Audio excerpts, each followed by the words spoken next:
Right now, you are pressing your body against something solid. Your chair, your floor, your own two hands resting in your lap. You can press your fingers together and feel real resistance. Something pushing back, something there. You have done this every single day of your life. You have touched walls, held the people you love, knocked on wood just to check it is real. And you have never once found this strange. That is the first thing this video is going to change. When I first looked at this problem, and I mean really looked at it, I had to sit down. People ask me, Feynman, what is matter actually made of? And I tell them, mostly nothing. And they laugh. They think I am joking. I am not joking. I am being precise. The bold thesis of everything you are about to hear is this. You have never touched anything in your entire life. Not once. Not the table. Not the person you love. Not your own skin. And I have to stop them because they are thinking about this wrong. You know what they picture? Little marbles. Tiny, hard, packed tight together. That is what is in your head right now. I almost guarantee it. And that picture, your picture, is the trap. Today we are going to spring it together. Let us start with the first secret, the one hiding in plain sight. You might say, Feynman, I can feel the chair beneath me. I knock on wood, and your physics cannot explain away what I feel in my own hands. You are telling me that is not real? Well, let me tell you about a solar system. You know the picture. A massive sun at the center. Tiny planets orbiting impossibly far away. Between them, vast, silent, empty space. Now here is the part that should keep you up at night. An atom looks exactly like that. The nucleus, your sun, sits at the center. Your electrons orbit far, far away. How far? If the nucleus were a marble sitting on a baseball pitcher's mound, your nearest electron would be orbiting somewhere in the stadium parking lot. And between that marble nucleus and that distant electron, nothing. Absolutely nothing at all. You are made of these atoms. Every cell in your body, every centimeter of your skin, every bone you have ever broken. And every single one of those atoms is 99.99999999999% empty space. That is not a typo. That is 14 nines. If you removed all the empty space from every atom in every human body on Earth, all 8 billion of us, what remained would fit inside a single sugar cube. So when you press your hand against this table, here is what is actually happening. Your electrons approach the table's electrons. Electrons are negatively charged, and negative charges repel each other. An invisible electromagnetic force pushes back against your hand. Your nerves read that force.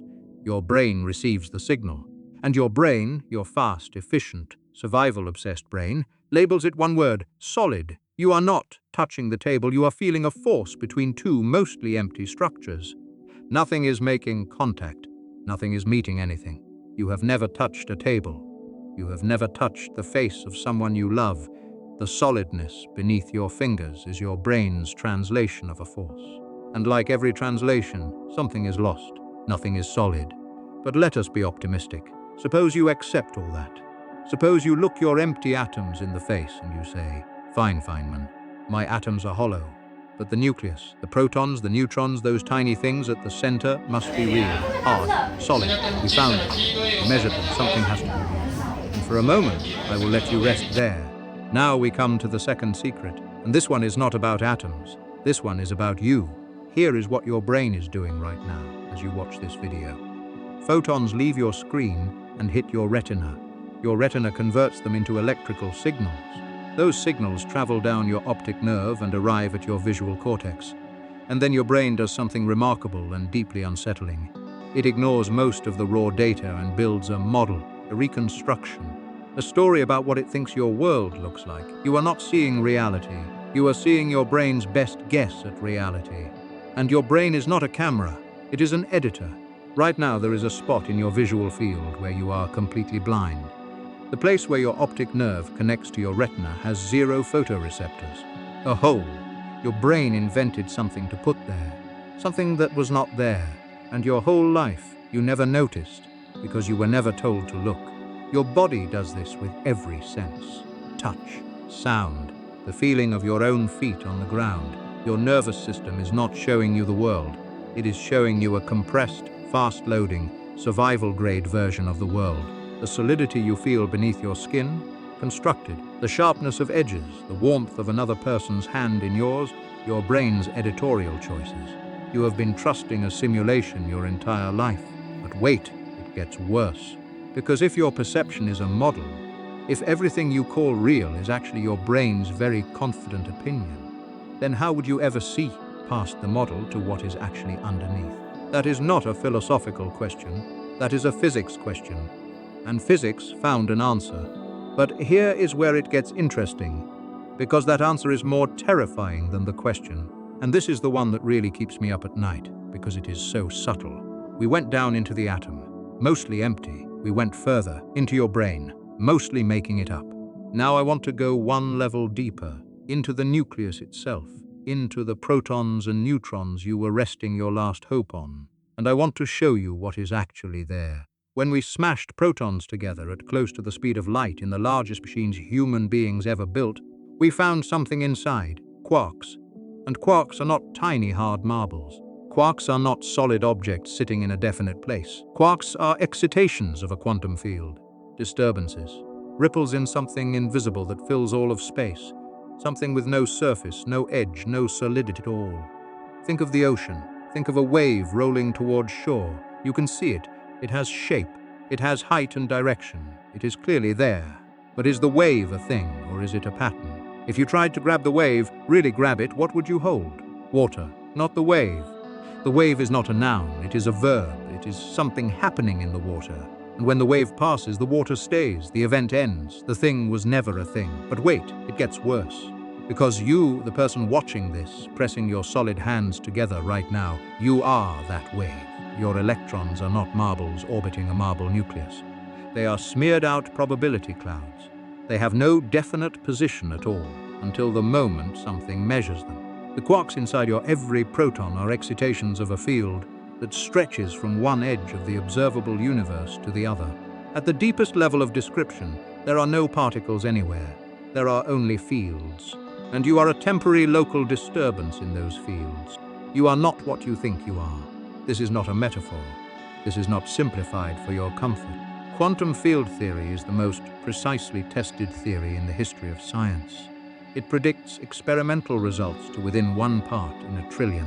When I say your body is a wave in a field, I mean it with the full weight of every particle accelerator and precision measurement and Nobel Prize we have ever produced.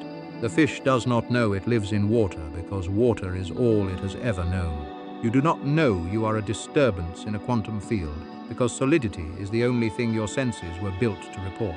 You are a temporary pattern asking where the solid ground is.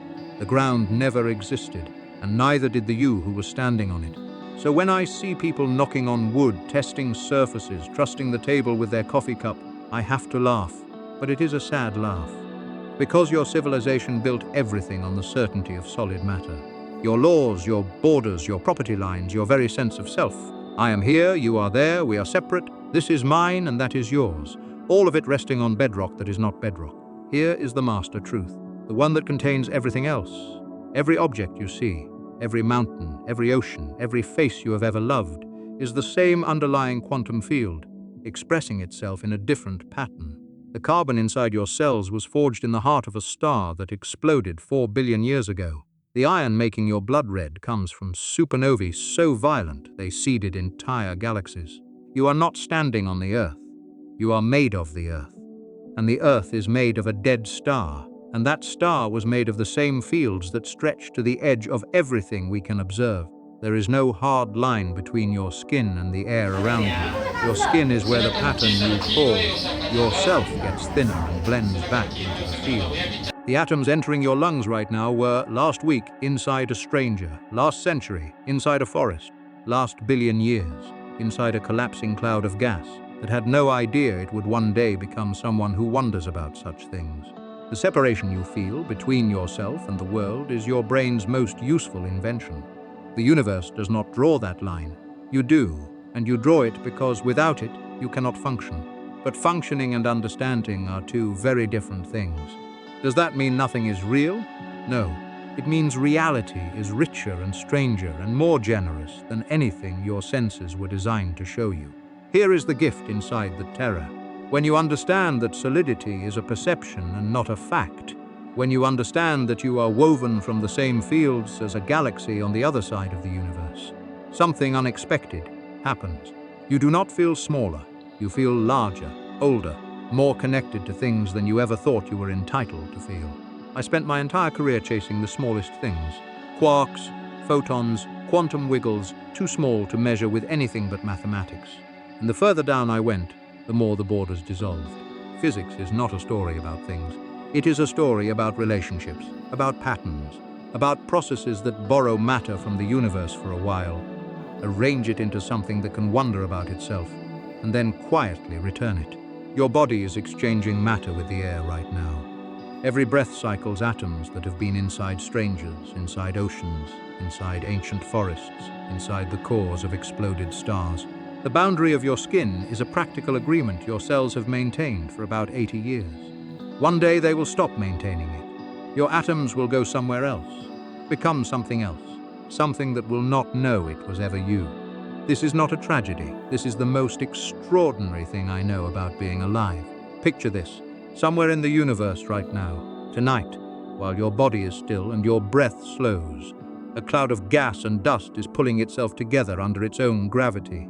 Over millions of years it will become a star. That star will burn, fuse, collapse, explode. The atoms it throws across space will drift alone for 1 billion years. And then in some improbable and beautiful accident, they will find each other, assemble, grow more complex, and one completely ordinary, completely miraculous day, that old scattered stardust will sit down, press its fingers together, feel something solid, and find it strange. You are the universe learning to look at itself, and you have only just begun to see.